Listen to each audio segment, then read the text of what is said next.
Yo! Good day mga idol! Welcome back to my channel. So for today's vlog mga idol, nandito tayo ngayon sa Quiapo. Papunta yung Quiapo mga idol sa may papuntang Carriedo. So bali, kukuha lang tayo ng certificate mga idol nung ginawa nating training. Kasi nag-BT refresher ako mga idol or tinatawag na basic training refresher mga idol. So mga hindi nakakalam, yan yung SOLAS mga idol isa bali 5 years siya na expired, so kailangan mo siya i-renew kagaya ng ginawa natin mga idol is nag-renew tayo. So sa mga dyan, aspiring seafarer, sa mga kabaro ko na seafarer mga idol na naghanap ng training center na mura na, de kalidad pa mga idol, is ito yung highly recommended mga idol. Panalo to mga idol, panalo to. So dito tayo ngayon sa bridge, no? Anong bridge ba to? Hindi ko alam kung anong bridge yan mga idol Diba? So medyo malapit na tayo mga idol. Kasi yun yung palatandaan na malapit na tayo sa napapuntang Carriedo mga idol. Dito nga tayo sa Manila, no? Sa Manila mismo, no? Medyo malapit na rin tayo sa Manila City Hall mga idol. So yun nga mga idol, balikan nga natin yung training center na sinasabi ko na mura mga idol kaya gusto ko siyang i-share. Kasi napakamura niya, bukod sa mura is libre pa yung lunch nyo mga idol. Tapos unlimited water. Refill ka lang ng refill mga idol. So talagang goods na goods, di ba? Yun yung mga hinanap naman natin Yun yung mga hinanap nating training center, di ba? Bukod sa quality na, is may mga freebies pa, di ba? Mga libre-libre. So at least kahit paano is makakatipid tayo na ito parang konti. Medyo traffic pa rito mga idol. Yun mandar na. Alright, so yun mga idol, ang pangalan nga ng training center na to mga idol is ito, Globe Maritime Training Center mga idol. So nakita ko lang siya online sa FB, kaya pinuntahan ko siya. So nag-inquire nga ako doon mga idol. So yun, goods na mga kasi nakita ko nga mura mga idol. So bali ito nga mga idol, kwento ko sa inyo kung paano ba yung ginawang training, kung magkano ba yung inabot ng aking nagastos mga idol. So isa-isahin natin yan, alright. So bali 3 days nga mga idol yung ginawa nating training. So marami naman nakakalam yan, yung mga ex-crew.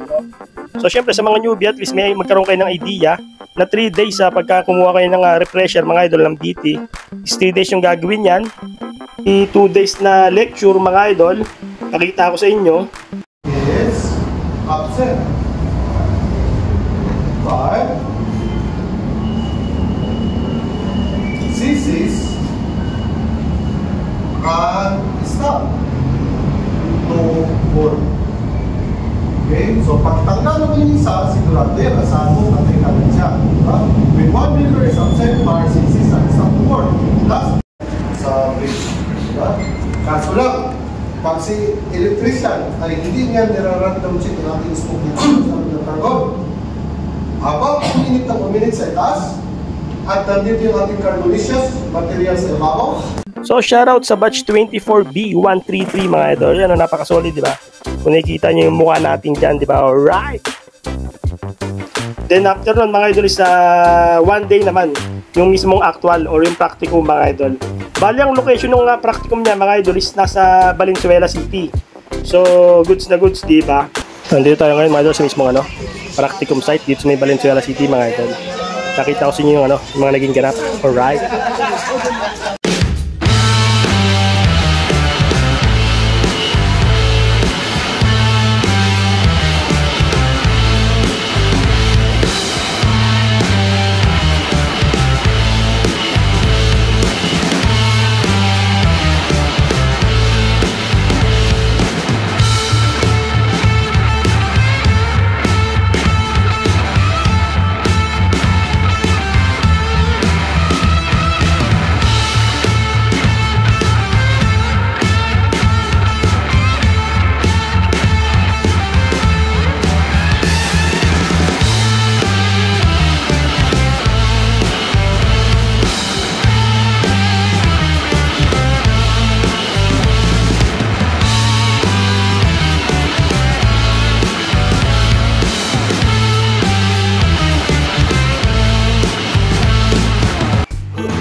So bali ang nagastos ko nga mga idol, syempre dito sa pag-training natin, pagkuha natin ng BT,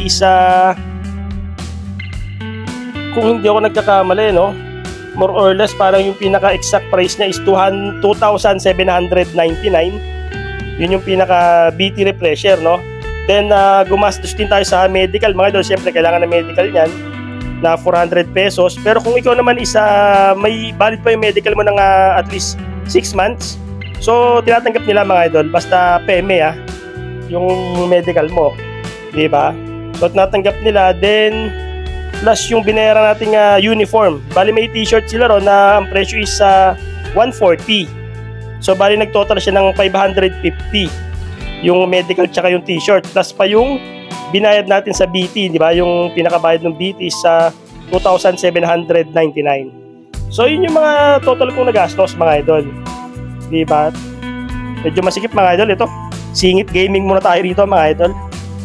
Singit gaming. Alright. Sheesh. So medyo malapit na tayo mga idol. Dito na tayo sa ano, no? Sa mismong Manila City Hall mga idol. Ito palikuran tayo ng Manila mga idol. Malapit na tayo sa mismong Quiapo or yung Carriedo Station ng LRT mga idol, oh. Di ba? So alright. So ito mga idol, wala tayong kaugnayan o connection sa Globe Maritime Training Center. Bali ito isa sinishare ko lang mga idolo para dun sa mga kabaro ko na naghanap ng murang training center, di ba? So wala tayong connection sa kanila sa training center na yan. Hindi tayo sponsor. So inuulit ko lang, di ba? At least malinaw, di ba? So alright, pakita ko sa inyo mga idol pagka medyo malapit na tayo kasi medyo traffic na rito. Ayan, di ba? Medyo mabagal na yung pag-usad natin dito mga idolo. So right.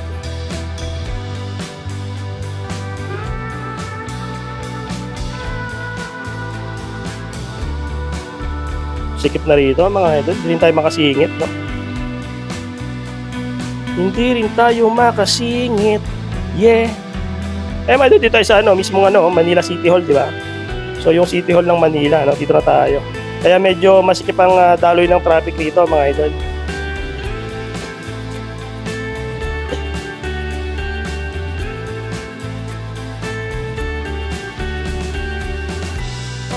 Medyo masikip ang traffic.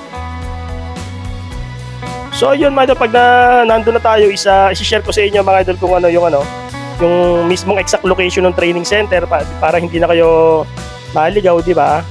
Tapos turo ko na rin sa inyo pagkakit natin kung ano yung gagawin para dire-diretso na mga idol, para at least may idea na kayo pagpasok nyo. Hindi na kayo mangangapa, di ba? Alright, so medyo okay naman sa kanila mga idol. Yung building naman nila is medyo luma na, pero goods na goods naman kasi naka fully air conditioned naman mga idol, di ba? Tapos yung pre-lunch nila masarap mga idol, hindi pucho-pucho, di ba? Imagine nyo, pre-lunch pero hindi pucho-pucho. Nagulat ako mga idol nung nag-training ako ron, nung pagdating ng tanghali may inabot sa akin na na lunch pack. So doon ko nalaman na may pre-lunch pala sila, may pakain pala. Sa ibang training center mga idol, hahanap ka pa ng kakainin mo sa tanghali, di ba? Aberya pa yon. Syempre pag tanghali na maraming kumakain, di ba? So yun yung isa pang advantage sa kanila, na mismong hindi ka naalis sa classroom mo mga idol, doon ka lang or pwede kang bumaba, di ba? Magpahangin, magyosi kung nagyosi ka after mo kumain, di ba? Hindi ka na hassle. Yung iba kasi hassle pa eh. Kakain ka pa ng lunch, lalabas ka pa eh. Punuan pa yung mga iba dyan. Karinderya, mga fast food, di ba?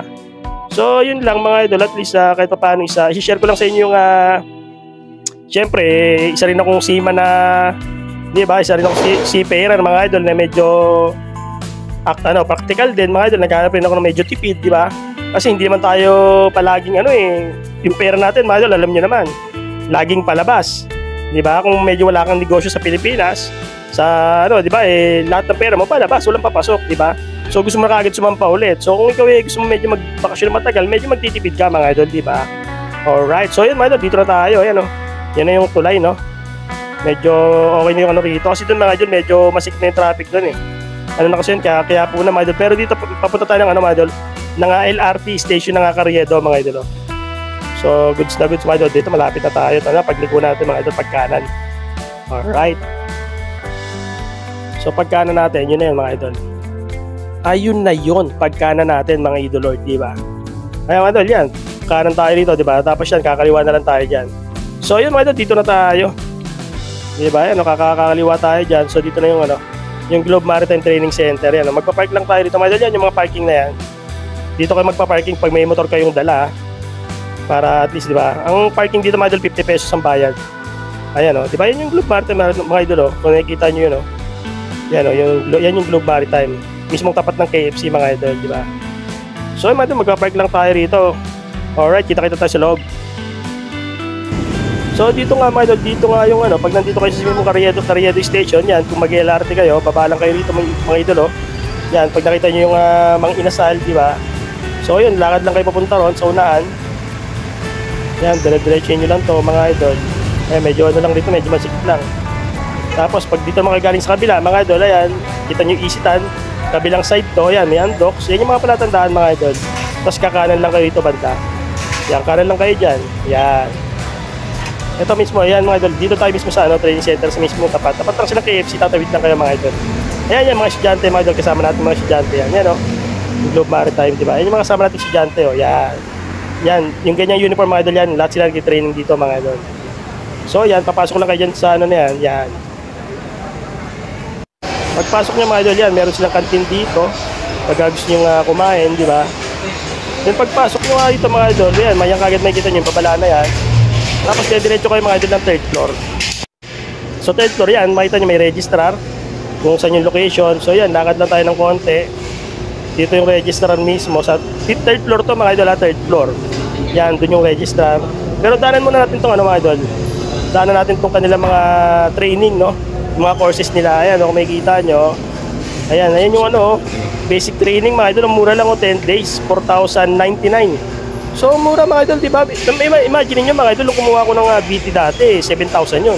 So dito 4,000 lang mga idol, diba? Goods na goods. Ayan, tignan nyo na lang mga idol, banadaan na natin gusto nyo kunin na course. Ayan, tignan nyo na lang.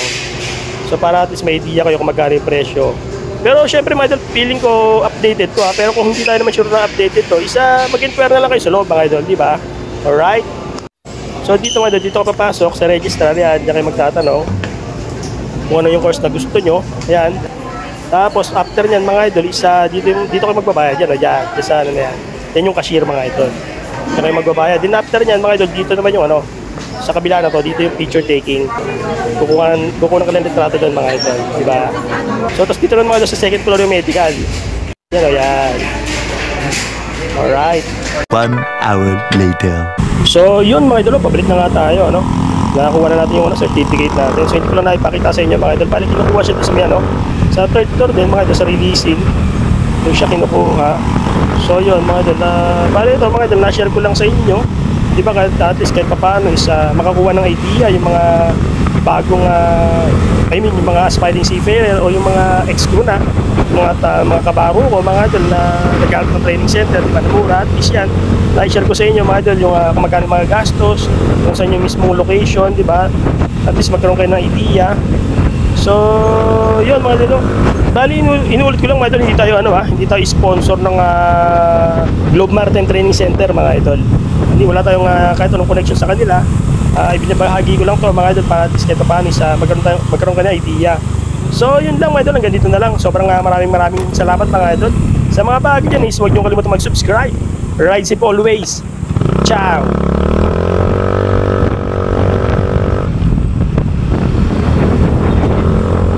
Rust TV Travel. Rust TV Travel.